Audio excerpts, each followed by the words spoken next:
ये आकाशवाणी रायपुर है। प्रादेशिक समाचार बुलेटिन के साथ मैं अभिलाषा शुक्ला।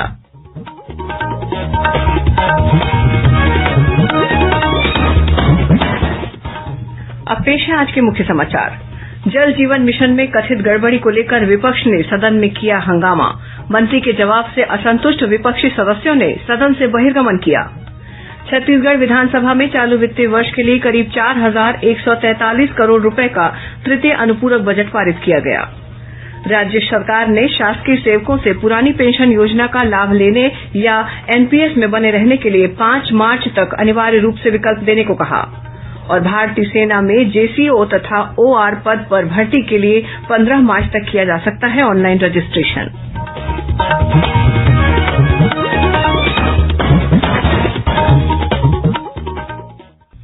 अब समाचार विस्तार से।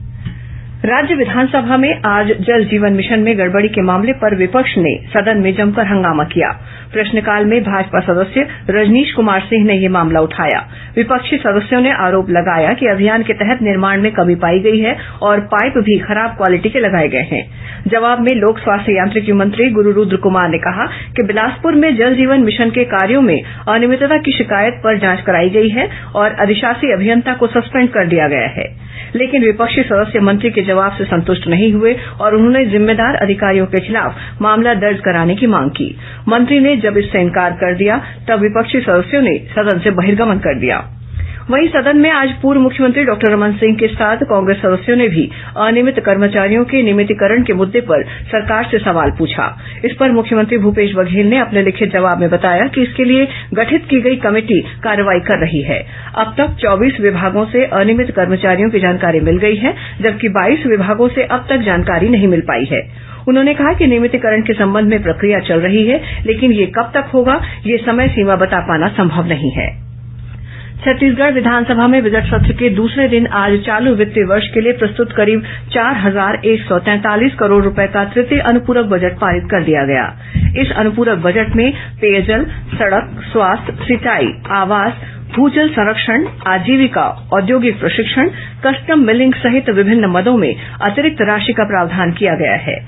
इस राशि को मिलाकर अब चालू वित्तीय वर्ष के मुख्य बजट का आकार 1,15,385 करोड़ रुपए हो गया है। मुख्यमंत्री भूपेश बघेल ने सदन में तृतीय अनुपूरक बजट में किए प्रावधानों की जानकारी देते हुए बताया कि जल जीवन मिशन के तहत लगभग 24 लाख ग्रामीण परिवारों को घरेलू नल कनेक्शन देने के निर्माणाधीन कार्यों के लिए 900 करोड़ का अतिरिक्त प्रावधान किया गया है। वहीं मछली पालकों को कृषि पंपों के समान निःशुल्क विद्युत सुविधा का लाभ देने के लिए कृषक जीवन ज्योति योजना के लिए 341 करोड़ की राशि का अतिरिक्त प्रावधान किया गया है। इसके अलावा प्रधानमंत्री ग्राम सड़क योजना के तहत निर्माणाधीन सड़कों के लिए 321 करोड़ रुपए और राष्ट्रीय स्वास्थ्य मिशन योजना के लिए 250 करोड़ रुपए का प्रावधान किया गया है। मुख्यमंत्री ने कहा कि अनुपूरक बजट में प्रधानमंत्री आवास योजना ग्रामीण के लिए 116 करोड़ रुपए का प्रावधान है। वहीं राष्ट्रीय ग्रामीण आजीविका मिशन योजना के लिए 60 करोड़ 59 लाख रुपए का प्रावधान किया गया है। छत्तीसगढ़ माध्यमिक शिक्षा मंडल की कक्षा 10वीं की बोर्ड परीक्षा आज से शुरू हो गई है। आज पहला पेपर प्रथम भाषा हिन्दी का था। इस परीक्षा में प्रदेश भर के 3,37,000 से अधिक परीक्षार्थी शामिल हो रहे हैं। इसके लिए 2,408 परीक्षा केन्द्र बनाए गए हैं। 10वीं की परीक्षा में रायपुर जिले से सबसे अधिक परीक्षार्थी शामिल हो रहे हैं। वहीं 12वीं की परीक्षा कल से शुरू हुई है। इन परीक्षाओं में नकल रोकने के लिए उड़नदस्ता टीमों का गठन किया गया है, जो परीक्षा केन्द्रों में जाकर निरीक्षण कर रही हैं। राजभाषा विभाग द्वारा हिन्दी के प्रचार प्रसार को बढ़ावा देने के उद्देश्य से क्षेत्रीय सम्मेलन का आयोजन किया जा रहा है। इसी कड़ी में कल रायपुर के शहीद स्मारक भवन में क्षेत्रीय राजभाषा सम्मेलन का आयोजन किया जाएगा। इसमें केंद्रीय गृह राज्य मंत्री अजय कुमार मिश्रा और निशीथ प्रामाणिक शामिल होंगे। ये जानकारी आज रायपुर में आयोजित एक पत्रकार वार्ता में राजभाषा विभाग के निदेशक बीएल मीणा ने दी। उन्होंने बताया कि सम्मेलन में केन्द्र सरकार के कार्यालयों, बैंकों और उपक्रमों को 96 श्रेणियों में पुरस्कार दिए जाएंगे। भारतीय सेना में जेसीओ तथा ओआर पद पर भर्ती के लिए इन दिनों ऑनलाइन रजिस्ट्रेशन किया जा रहा है। ये online registration join Indian army website पर हो रहा है। रजिस्ट्रेशन करवाने की अंतिम तारीख आगामी 15 मार्च है। सेना भर्ती कार्यालय रायपुर के निदेशक कर्नल नरेन्द्र प्रसाद सेमल्टी ने आज मीडिया से चर्चा करते हुए बताया कि भर्ती प्रक्रिया में वही उम्मीदवार शामिल हो सकेंगे जिन्होंने अपना रजिस्ट्रेशन करवा लिया होगा। रजिस्ट्रेशन कराने के लिए उम्मीदवार के पास आधार कार्ड और 10वीं का सर्टिफिकेट होना जरूरी है। रजिस्ट्रेशन के दौरान परीक्षा शुल्क के रूप में 500 रूपये का भुगतान होना है, जिसमें से उम्मीदवार को सिर्फ 250 रूपये ही देने होंगे। शेष राशि सेना द्वारा वहन की जाएगी। भुगतान के पश्चात उम्मीदवार को रोल नंबर आवंटित किया जाएगा। छत्तीसगढ़ राज्य के उम्मीदवारों के लिए रायपुर, भिलाई, दुर्ग और बिलासपुर में ऑनलाइन परीक्षा आयोजित की जाएगी। ऑनलाइन सीईई परीक्षा में सफल उम्मीदवारों को भर्ती रैली में शामिल होने का मौका मिलेगा, जहां उनकी शारीरिक दक्षता और स्वास्थ्य की स्थिति के आधार पर उन्हें अंक दिए जाएंगे। अंतिम मेरिट लिस्ट ऑनलाइन सीईई तथा शारीरिक परीक्षा के अंकों को मिलाकर तय की जाएगी।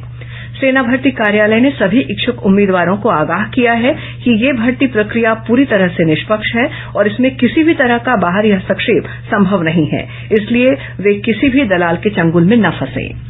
प्रादेशिक समाचार आप आकाशवाणी रायपुर से सुन रहे हैं। छत्तीसगढ़ की खबरों से है आपका वास्ता और खबरों की विश्वसनीयता से है हमारा वास्ता। आकाशवाणी समाचार रायपुर के प्रादेशिक समाचार बुलेटिन के साथ ही हमारे समसामयिक कार्यक्रम आप रेडियो के अलावा अपने मोबाइल पर भी सुन सकते हैं। आकाशवाणी समाचार फेसबुक, ट्विटर और यूट्यूब पर भी उपलब्ध है। हमारा Facebook page Chhattisgarh news on AIR, Twitter handle CGAIR news और हमारे यूट्यूब चैनल है छत्तीसगढ़ AIR न्यूज। तो अब रेडियो के साथ ही आपके मोबाइल के जरिए भी हम पहुंच रहे हैं आप तक। छत्तीसगढ़ की हर खबर के लिए सुनते रहिए आकाशवाणी समाचार। और अब आगे बढ़ते हैं बाकी के समाचारों की ओर। छत्तीसगढ़ के राज्यपाल विश्वभूषण हरिचंदन ने आज अपने दिल्ली प्रवास के दौरान राष्ट्रपति भवन में राष्ट्रपति द्रौपदी मुर्मू से सौजन्य मुलाकात की। गौरतलब है कि राज्यपाल 5 मार्च तक दिल्ली प्रवास पर हैं। भारतीय जनता पार्टी के प्रदेश प्रभारी ओम माथुर ने कहा है कि पूर्वोत्तर राज्यों के विधानसभा चुनाव परिणामों ने बता दिया है कि देश भर में लोग भाजपा के समर्थन में हैं। श्री माथुर आज बिलासपुर में पत्रकारों से चर्चा कर रहे थे। श्री माथुर इन दिनों प्रदेश के दौरे पर हैं। इस दौरान वे बिलासपुर, अंबिकापुर और रायपुर में जिला अध्यक्षों और मंडल अध्यक्षों के साथ ही अन्य पदाधिकारियों की बैठक लेकर बूथों को सशक्त बनाने के लिए चर्चा कर रहे हैं। इस अवसर पर प्रदेश भाजपा अध्यक्ष अरूण साव, जिला भाजपा प्रभारी मोतीलाल साहू और पार्टी के अन्य वरिष्ठ नेता उपस्थित थे। राज्य सरकार ने शासकीय सेवकों से पुरानी पेंशन योजना का लाभ लेने या एनपीएस में बने रहने के लिए 5 मार्च तक अनिवार्य रूप से विकल्प देने की अपील की है। वित्त विभाग ने कहा है कि इसके लिए पहले ही 5 मार्च की समय सीमा निर्धारित की गई थी। इस समय सीमा को आगे नहीं बढ़ाया जाएगा। शासकीय सेवकों के लिए विकल्प देने का ये अंतिम मौका है। रोग प्रतिरोधक क्षमता बढ़ाने कल 3 मार्च को रायपुर के शासकीय आयुर्वेद महाविद्यालय चिकित्सालय में बच्चों का स्वर्णप्राशन कराया जाएगा। आयुर्वेद महाविद्यालय चिकित्सालय में हर पुष्य नक्षत्र तिथि में 0 से 16 वर्ष तक के बच्चों को स्वर्णप्राशन कराया जाता है। चिकित्सालय के कौमारभृत्य बाल रोग विभाग में सुबह 9 बजे से दोपहर 3 बजे तक इसका सेवन कराया जाता है। बाल रोग विशेषज्ञ डॉक्टर लवकेश चंद्रवंशी ने बताया कि ये औषधि बच्चों की रोग प्रतिरोधक क्षमता बढ़ाने, श्वसन संबंधी और अन्य रोगों से रक्षा करने के साथ ही एकाग्रता और स्मरण शक्ति बढ़ाने में अत्यंत लाभकारी है। ये बच्चों के शारीरिक और मानसिक विकास में भी मदद करता है। प्रदेश के 10 आकांक्षी जिलों में बालिकाओं की स्वास्थ्य संबंधी देखभाल और पूरक पोषण आहार उपलब्ध कराने के लिए राज्य सरकार जल्द ही पहल करेगी। बेटी बचाओ बेटी पढ़ाओ योजना को राज्य के सभी जिलों में विस्तारित करने की भी योजना है। ये जानकारी महिला और बाल विकास मंत्री अनिला भेंडिया ने कल रायपुर में महिला सुरक्षा और पोषण जागरूकता कार्यशाला को संबोधित करते हुए दी। साइंस कॉलेज परिसर में आयोजित इस कार्यशाला में महिलाओं को आत्मरक्षा के तरीके सिखाए गए, साथ ही उन्हें साइबर क्राइम से बचाव और महिला अधिकारों के प्रति जागरूक भी किया गया।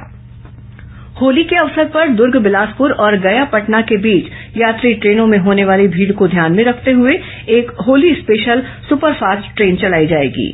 एक फेरे के लिए ये ट्रेन दुर्ग, पटना, दुर्ग के बीच चलाई जाएगी। ये ट्रेन दुर्ग से 6 मार्च और वापसी से पटना से 9 मार्च को छूटेगी।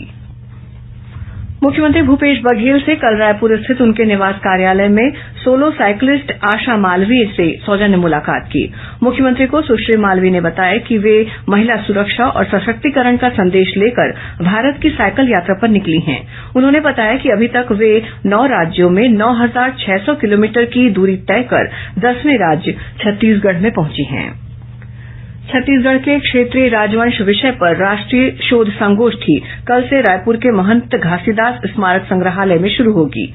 पुरातत्व, अभिलेखागार और संग्रहालय विभाग द्वारा आयोजित ये संगोष्ठी 5 मार्च तक चलेगी। विभागीय अधिकारियों ने बताया कि प्रदेश के क्षेत्रीय राजवंशों से संबंधित उपलब्ध स्रोतों के शोध अध्ययन द्वारा तत्कालीन इतिहास के विभिन्न पक्षों को प्रकाश में लाने और क्षेत्रीय इतिहास लेखन की समस्याओं पर विचार करने के उद्देश्य से ये संगोष्ठी आयोजित की जा रही है। इस संगोष्ठी में छत्तीसगढ़ सहित महाराष्ट्र, मध्यप्रदेश, बिहार और ओडिशा के अध्येता भी शामिल होंगे। नवा रायपुर स्थित पुरखौती मुक्तांगन में नई साज सज्जा कर इसे और आकर्षक बनाया जाएगा। संस्कृति मंत्री अमरजीत भगत ने विभागीय कार्यों की समीक्षा के दौरान अधिकारियों से कहा कि पुरखौती मुक्तांगन में पर्यटकों के लिए सुविधाएं बढ़ाई जाएं। उन्होंने पर्यटकों के लिए ऑनलाइन टिकट की व्यवस्था करने और टिकट काउंटर की संख्या बढ़ाने के निर्देश भी दिए। वहीं चिन्हारी योजना की समीक्षा करते हुए श्री भगत ने ज्यादा से ज्यादा स्थानीय कलाकारों को मौका दिए जाने को कहा। और अब कुछ खबरें संक्षेप में। त्रिपुरा और नागालैंड में भाजपा को मिली जीत पर रायपुर स्थित जिला कार्यालय एकात्म परिसर में आज पार्टी पदाधिकारियों और कार्यकर्ताओं ने आतिशबाजी कर जश्न मनाया। मोर मकान मोर अधिकार अभियान के तहत आवास की मांग को लेकर बेमेतरा में भाजपा कार्यकर्ताओं ने धरना प्रदर्शन कर विधायक कार्यालय का घेराव किया। इस दौरान भाजपा कार्यकर्ताओं और पुलिस के बीच हल्की झूमाझटकी भी हुई। कांकेर के सरंगपाल मार्ग से तेंदुआ खाल की तस्करी कर रहे 4 आरोपियों में से 2 आरोपी को गिरफ्तार कर लिया गया है। करीब 20 लाख रूपये की कीमत की 2 नग तेंदुए की खाल बरामद की गई। रायपुर से पखांजूर लौट रहे एक ही परिवार के 4 सदस्य लापता हो गए हैं, जबकि इनकी कार जली हुई अवस्था में चावड़ी के पास पाई गई है। और बुल्गारिया में आयोजित स्टैंडजा मेमोरियल अंतर्राष्ट्रीय बॉक्सिंग टूर्नामेंट में दक्षिण पूर्व मध्य रेलवे की बॉक्सिंग खिलाड़ी एस कलाईवानी ने कांस्य पदक जीता है। ये स्पर्धा बीते 20 से 26 फरवरी तक आयोजित की गई थी। अंत में मुख्य समाचार एक बार फिर। जल जीवन मिशन में कथित गड़बड़ी को लेकर विपक्ष ने सदन में किया हंगामा। मंत्री के जवाब से असंतुष्ट विपक्षी सदस्यों ने सदन से बहिर्गमन किया। छत्तीसगढ़ विधानसभा में चालू वित्तीय वर्ष के लिए करीब 4,143 करोड़ रूपये का तृतीय अनुपूरक बजट पारित किया गया। राज्य सरकार ने शासकीय सेवकों से पुरानी पेंशन योजना का लाभ लेने या एनपीएस में बने रहने के लिए 5 मार्च तक अनिवार्य रूप से विकल्प देने को कहा। और भारतीय सेना में जेसीओ तथा ओआर पद पर भर्ती के लिए 15 मार्च तक किया जा सकता है ऑनलाइन रजिस्ट्रेशन। इसी के साथ प्रादेशिक समाचार बुलेटिन समाप्त हुआ। नमस्कार।